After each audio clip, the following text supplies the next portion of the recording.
दोस्तों, 21 जनवरी साल 2024 की दूसरी बड़ी एकादशी पौष पुत्रदा एकादशी इस दिन यानी 21 जनवरी पौष पुत्रदा एकादशी के दिन चुपचाप गाय माता को खिला दें।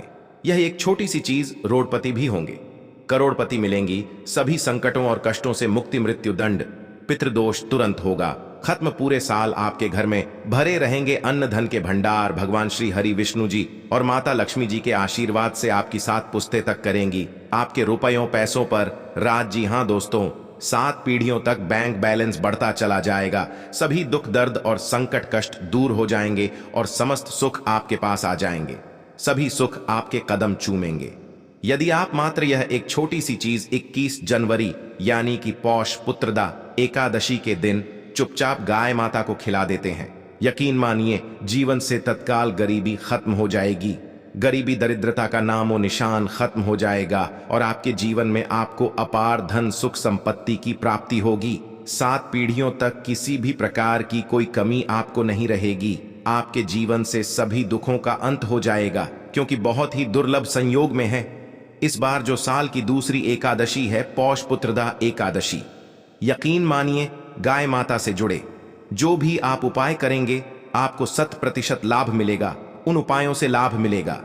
भगवान विष्णु जी, माता लक्ष्मी की कृपा प्राप्त होगी और 33 कोटि देवी देवताओं को धारण करने वाली गौ माता की कृपा भी आपके जीवन में सदैव बनी रहेगी, किसी प्रकार की कोई कमी नहीं रहेगी आपके जीवन में। दोस्तों, यदि आप चाहते हैं कि आपके जीवन में किसी प्रकार की कोई कमी ना हो, सभी दुख दर्द संकट कष्ट दूर हो जाएं और गरीबी आपके जीवन से हमेशा के लिए दूर हो जाए और आपको अपार धन सुख संपत्ति की प्राप्ति हो, जीवन में सदैव आनंद ही आनंद हो, तो दोस्तों आज की इस वीडियो को समय निकालकर पूरा देख लेना। यदि आज की यह वीडियो आपने पूरी देख ली तो आपके जीवन के सभी प्रकार के दुखों का अंत हो जाएगा। बहुत ही महत्वपूर्ण वीडियो है, लाभकारी वीडियो है, वीडियो को पूरा देखें। यदि भगवान विष्णु जी माता लक्ष्मी की आप कृपा प्राप्त करना चाहते हैं, जी हां दोस्तों, वीडियो को आगे शुरू करें। सबसे पहले भगवान विष्णु जी और माता लक्ष्मी के सच्चे भक्त इस वीडियो को एक लाइक अवश्य कर दें और कमेंट बॉक्स में जय माता लक्ष्मी और जय श्री हरि विष्णु अवश्य लिख दें, जिससे आपकी समस्त मनोकामनाएं भगवान विष्णु जी माता लक्ष्मी पूर्ण करें। दोस्तों, आपको बता दें, जनवरी के महीने में पड़ने वाली दूसरी एकादशी को पौष पुत्रदा एकादशी कहते हैं। पौष पुत्रदा एकादशी पौष मास के शुक्ल पक्ष की एकादशी तिथि को मनाई जाती है। पंचांग के अनुसार इस बार यह एकादशी का पवित्र पावन पर्व 21 जनवरी दिन रविवार को पड़ रही है। रविवार के दिन पूरे विधि विधान से भगवान विष्णु जी की उपासना की जाएगी। श्री हरि को प्रसन्न करने के लिए यह दिन बहुत ही खास और महत्वपूर्ण माना जाता है और मान्यताओं के अनुसार पौष पुत्रदा एकादशी का व्रत रखने से संतान सुख का वरदान मिलता है। दोस्तों, आपको बता दें, यह दिन रविवार का दिन है तो आप भगवान सूर्य देव का भी स्मरण जरूर करें। जी हां दोस्तों, आपको बता दें, इस दिन सुबह जल्दी उठे, सूर्य उदय से पूर्व उठे और स्नान आदि से निर्वत कर आपको मंदिर की सफाई करनी है। अपने घर की ओर भगवान श्री विष्णु जी का जल अभिषेक करें और 1 लोटा जल भगवान सूर्य देव को जरूर इस दिन दे और भगवान सूर्य देव के मंत्रों का जाप करें। और आपको बता दें, प्रभु का पंचामृत सहित गंगा जल से अभिषेक करें भगवान श्री विष्णु जी का। अब भगवान श्री विष्णु जी को पीला चंदन और पीले पुष्प अर्पित करें। घर के मंदिर में घी का दीपक अवश्य प्रज्वलित करें। संभव हो सके तो व्रत रखें और व्रत लेने का संकल्प करें। पौष पुत्रदा एकादशी की व्रत कथा का पाठ करें या फिर सुने ओम नमो भगवते वासुदेवाय नमः मंत्र का जाप करें पूरी श्रद्धा के साथ। भगवान श्री हरि विष्णु जी और माता लक्ष्मी की आरती करें और प्रभु को तुलसी सहित भोग लगाएं और अपनी अंत में क्षमा प्रार्थना करें और समस्त मनोकामनाएं पूर्ण हो, जीवन से समस्त दुखों का अंत हो। इस प्रकार भगवान विष्णु जी माता लक्ष्मी से प्रार्थना करें। और दोस्तों, इस दिन आपको पीपल के वृक्ष के नीचे एक सरसों के तेल का दीपक जलाना है, वह भी आटे का बना हुआ चौमुखी दीपक पीपल के पेड़ के नीचे। और उस दीपक में बाती आपको लाल वाली लगानी है, कलावे की जो बाती होती है। सबसे पहले तो आटे का चौमुखी दीपक बनाए, सरसों का तेल उसमें डाले और आटे का दीपक जो बनाए उसमें कलावे की बाती लगाए, लाल वाली, और दीपक को जला दे पीपल के पेड़ के नीचे, और फिर ओम नमो भगवते वासुदेवाय नमः मंत्र का जाप करें। कम से कम 21 बार आपको दीपक को पेड़ की जड़ के समक्ष रखकर पीपल के पेड़ की ओर दीपक की 21 बार परिक्रमा करें और 21 बार मंत्र बोले ओम नमो भगवते वासुदेवाय नमः। दोस्तों, उसी समय से आपका अच्छा समय शुरू हो जाएगा। कोई भी वरदान मांग लेना वह अवश्य पूर्ण हो जाएगा। इतने दुर्लभ संयोग में है जो साल की दूसरी एकादशी पौषपुत्रता एकादशी, इस उपाय को जरूर करें। आपके जीवन में सब मंगल ही मंगल होगा। दोस्तों, अब बात करें कि आपको इस दिन यानी पौष पुत्रदा एकादशी के दिन गाय माता से जुड़े कौन कौन से उपाय करने चाहिए, जिससे भगवान विष्णु जी, माता लक्ष्मी की कृपा से तत्काल गरीबी आपके जीवन से मिट जाए। आपके जीवन के दुख दर्द संकट कष्ट है वे दूर हो जाएं हमेशा के लिए, और आपके जीवन में आपको आनंद की प्राप्ति हो। समस्त सुख आपके कदम चूमे, 7 पीढ़ियों तक किसी प्रकार की कमी ना हो। तो चलिए शुरू करते हैं। गाय माता से जुड़े कौन कौन से उपाय हैं जो कि आपको पौष पुत्रदा एकादशी के दिन जरूर करने चाहिए। चलिए शुरू करते हैं। दोस्तों, सनातन परंपरा में गाय माता गंगा और गायत्री का बहुत ज्यादा धार्मिक महत्व है। मान्यता है कि गौ माता के शरीर पर 33 कोटि देवी देवताओं का वास होता है। गौ माता की सेवा एवं पूजा करने वाले जातक पर इन सभी देवी देवताओं की कृपा बरसती है। गौ सेवा से न सिर्फ इस जन्म के बल्कि पूर्व जन्म के भी दोष दूर हो जाते हैं। प्रत्येक सुबह जब आपके घर में भोजन बनना प्रारंभ हो तो सबसे पहले बनाई गई रोटी को आप गौ माता के नाम से निकाल दें और भोजन करने से पूर्व गौ माता को इस रोटी को खिलाएं। यदि संभव हो तो काली गाय माता को खिलाएं। यदि काली गाय माता ना मिले तो सफेद गाय माता को भी आप खिला सकते हैं।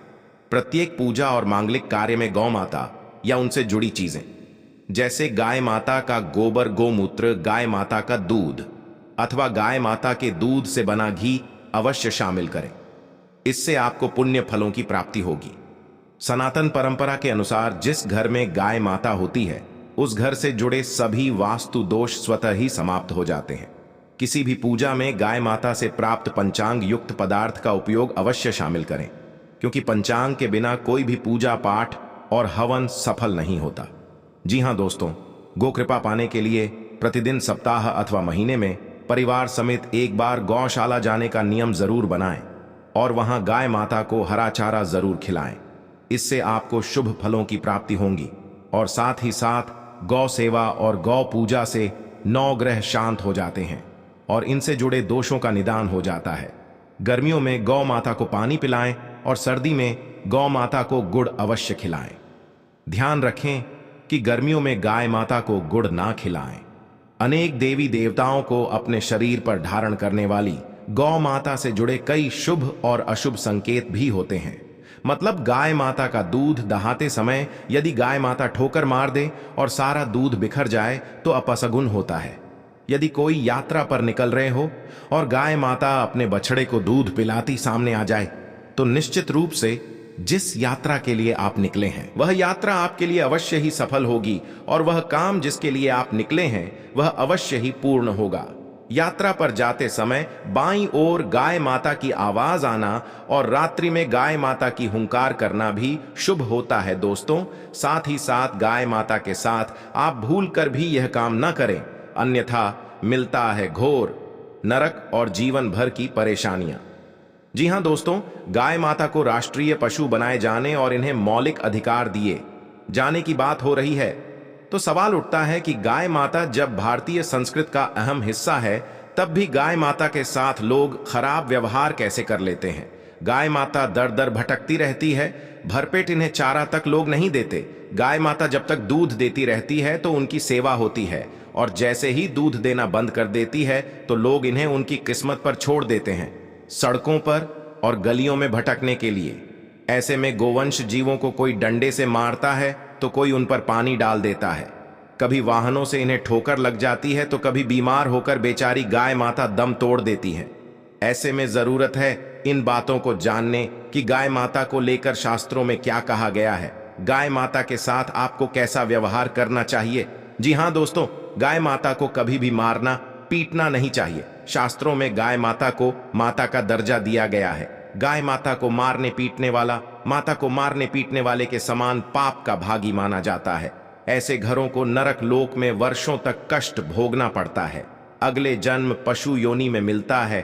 कथा है कि गौतम मुनि ने गलती से गाय माता को डंडा मार दिया था, जिससे गाय माता की मृत्यु हो गई थी और इस पाप से मुक्ति के लिए इन्हें वर्षों तक तपस्या करनी पड़ी।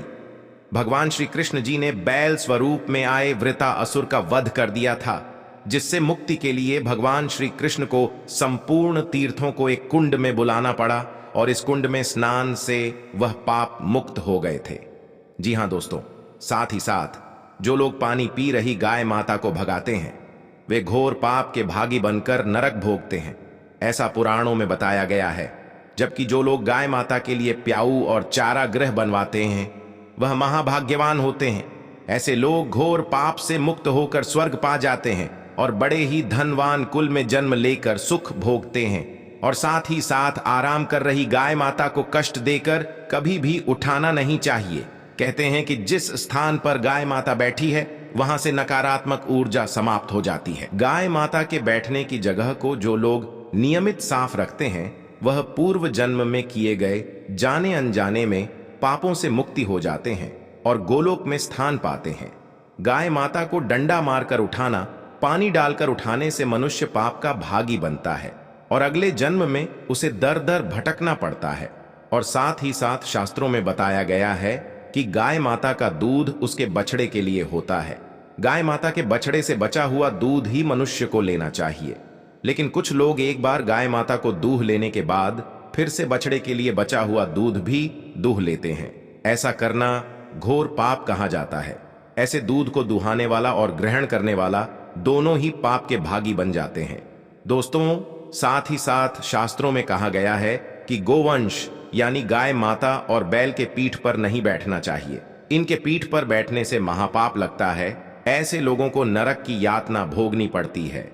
एकमात्र महादेव के अंश के उत्पन्न नंदी ही गोवंश है, जिस पर स्वयं महादेव और महादेवी सवारी करती हैं, क्योंकि नंदी ने स्वयं अपनी इच्छा से महादेव की सवारी बनना स्वीकार किया था।